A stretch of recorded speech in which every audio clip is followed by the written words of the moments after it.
Hello and welcome to this tutorial on how to undelete deleted files using nothing more than what Windows actually ships with. This stuff is actually included with Windows, so you don't need to download any confusing programs or anything like that.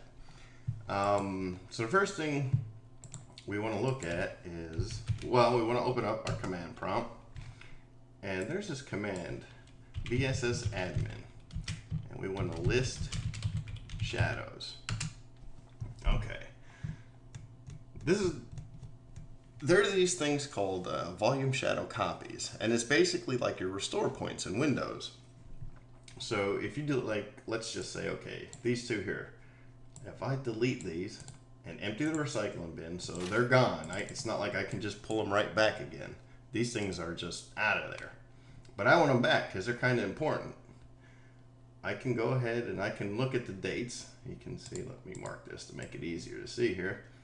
Here are some dates, 8/19, 8/20, even gives a time.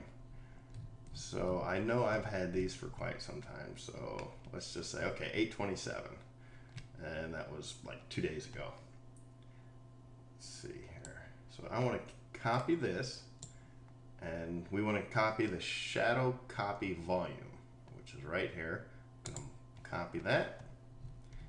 And now what I'm going to do is I'm going to make a symbolic link. Okay, link. Actually, let me change directory first. Okay, make link. If I can spell, C:. Okay, you want to do make link /D. That says, okay, I want a symbolic link. And a symbolic link is nothing more than like a shortcut on a desktop. See this right here, my little Kindle reader? If I deleted this icon, it wouldn't uninstall a program. It wouldn't delete the program. This just points to where the program is on the computer. So if I open file location, we can see it really resides in my program files under Amazon, under Kindle, all the way here. That's just a shortcut to it. And this is the same thing, except this is a shortcut for a directory.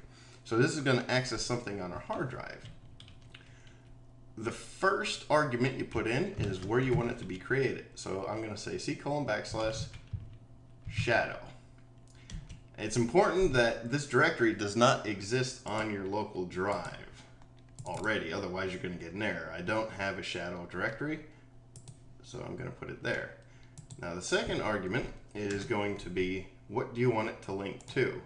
And I'm just going to paste in what I copied up here. But one important thing, you want to make sure that you end it with a / so it knows it's a directory and not a file name. Otherwise, it's not going to work. So just make sure you add that extra / at the end. So I hit enter.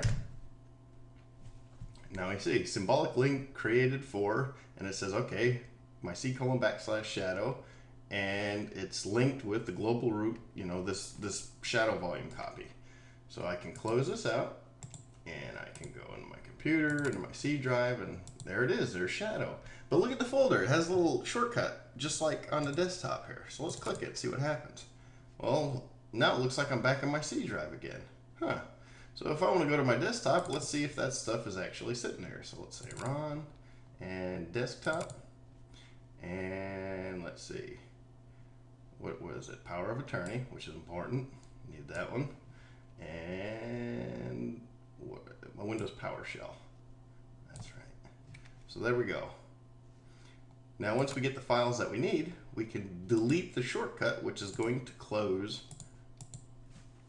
It's going to leave that symbolic link. It's going to cut it for us, so we don't have to worry. Crazy things happen if you don't delete that link. If you leave it open, malware can infect malware can infect anything, but it takes a pretty decent malware writer to do that. But they don't have to be that good if you have an open link. So always delete your link. It's just better that way. But there you go. I mean, just copy and paste right out of there. Pretty short, pretty easy, pretty simple. I'll put the commands in the comments below. And well, hey, thanks for watching. If you have any questions or comments, feel free to post, and see you next time.